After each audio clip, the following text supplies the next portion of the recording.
France 24's international affairs editor Armin Georgian is with me now on the set. Armin, this Irish border issue is really a hot button one. Has there been any progress, or will there be any progress out of this summit? Well, at the moment, there doesn't seem to be any progress, and the Irish Prime Minister, who we just heard there, he said he actually hasn't seen any progress on this in the last 6 months, so that's hardly encouraging.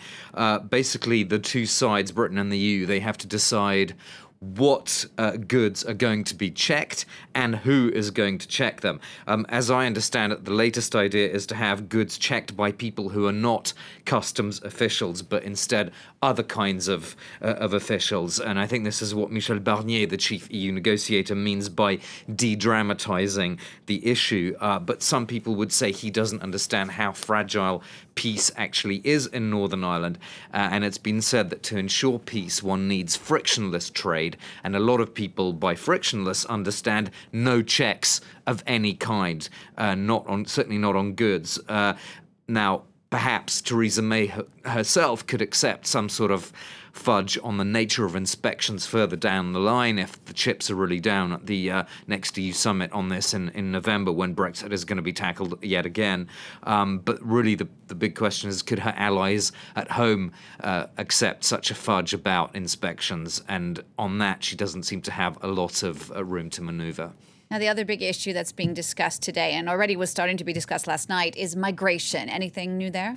Well, this summit in Salzburg has highlighted just how hollow the June agreement on migration was. At the end of June, there was this all-night negotiation, and at the end of it all, EU leaders agreed to set up what they called controlled centres. Those would be, in theory, centres where economic migrants are separated from would-be asylum seekers. But 3 months later, not a single EU member state has set up a controlled centre.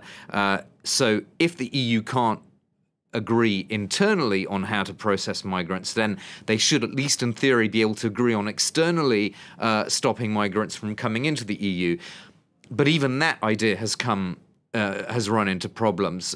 Jean-Claude Juncker, the president of the European Commission, he very recently outlined some ideas in his State of the Union speech, and he proposed increasing the EU border force to 10,000 officials from the current level, which is about 1,500. But even there, some states are now saying, well, actually, this is giving too much power to EU institutions at the expense of national sovereignty. Armin, thank you for that. France 24's international affairs editor Armin Georgian.